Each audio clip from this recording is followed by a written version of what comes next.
The Medicine Sect Master Sister dressed as a cannon fodder female supporting actress after Soaring. Chapter 1, 8,000 Years of Practice, 1 Soar Ascension. Xin Li, the eldest sister of the Medicine Sect, has lived a pure life and devoted herself to refining medicine for thousands of years. She is proficient in medicine and alchemy. Her purple flame alchemy technique is the best in the 3 realms, and she is known as the #1 alchemy immortal in the spirit realm. However, on the day of her ascension, she did not ride the golden sky steps, but rode a spiritual crane to the sky, and ended up crashing into the depths of the clouds. When she opened her eyes again, the birds were singing and the flowers were fragrant, and the aura was still there, but she didn't see the Jade Emperor to greet her, only to see the dense fog and deep forests, and the shadows were heavy. Why is there no fairy sound surrounding? There are no fairy children to offer peaches? Xin Li frowned and looked around. Those flowers and plants were wriggling on their own, exuding demonic energy. She looked down at herself. Her long skirt had been replaced by a tattered functional suit, and the words Starlink Academy Survival Simulation Group were written on the cuffs. This is not in the bloody book of Starfallen Domain. Female supporting forest survival? She instantly remembered the interstellar love wasteland novel that she had occasionally turned over in her previous life. And her identity at the moment is the cannon fodder who can't survive more than 3 chapters, Wen Maianyan, a genius girl before the Federal Medical College, who was banished to the Lost Planet, District 7 due to an accident, and was devoured by the Dryad in 3 days, and there are no bones left. Xin Li sneered, if this is an illusion, then it will be broken, unless... Let me see what kind of rules of the world this is. Chapter 2, Planting the Forest, it's not for you to say. Xin Li picked up a corroded herb, the spirit essence grass. The aura is weak, and it is on the verge of withering. She pinched the trick with her fingertips, and a wisp of silver flame poked out, and the surrounding plants spread out like startled birds, and the aura swirled from her palm, purifying the entire area of decay. This move happened to alarm another person lurking in the shadows, Chu Wangzai, the second male in the script, the current leader of the Special Operations Team of the Star Federation Law Enforcement Group, who acted ruthlessly, but was affectionate and unrepentant. He saw the girl driving the mist and controlling the flames. Her eyes were shining, not like a fragile doctor, but more like a god descending into the world. Wen Maianyan? Didn't she say that she had abolished the spirit core and even the wind blew it down? He muttered. What are you doing here? Xin Li asked in a calm voice. Carrying out the clean-up mission, Chu Wangyan approached, his eyes flashing slightly, but the hand you just had, yes.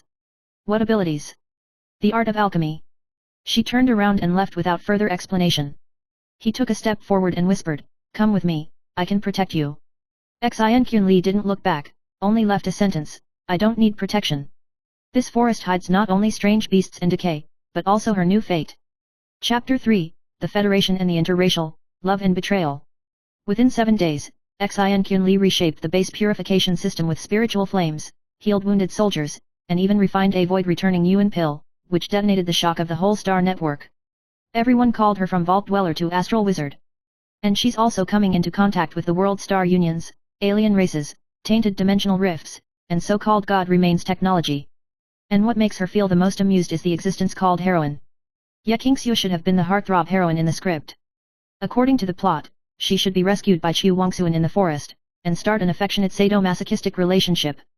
However, in reality, she was infected with the star plague and fell into a coma, but was saved by Xin Li.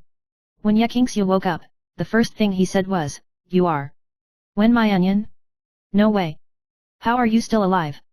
Xin Li held the medicine soup and said calmly, who said I can't live?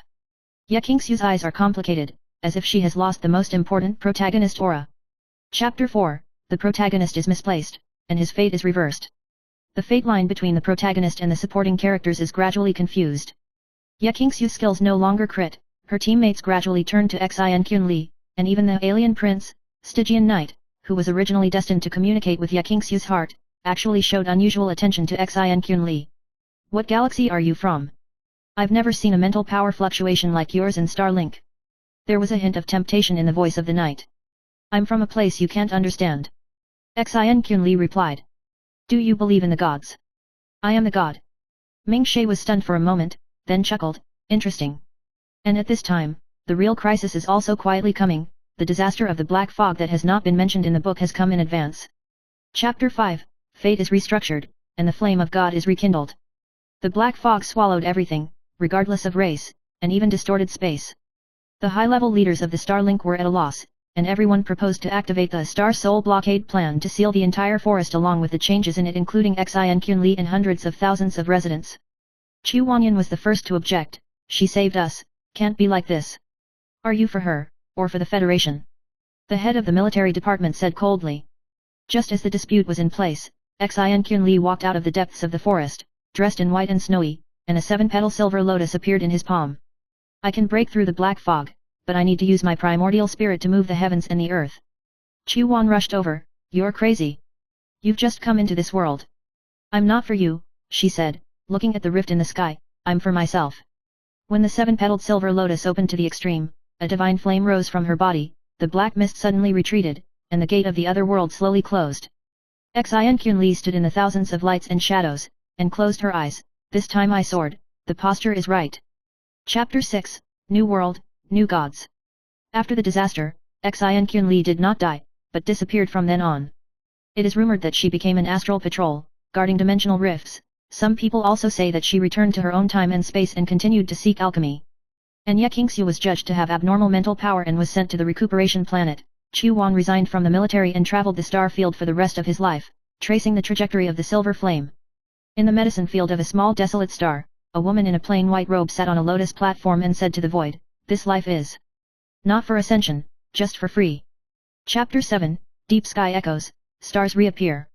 3 years later, in the year 780 of the Silver Ephemera, the Star Alliance once again detected the phenomenon of star vortex resonance in the Lost Star region, which is a vision that only appears when the legendary god remains awakened.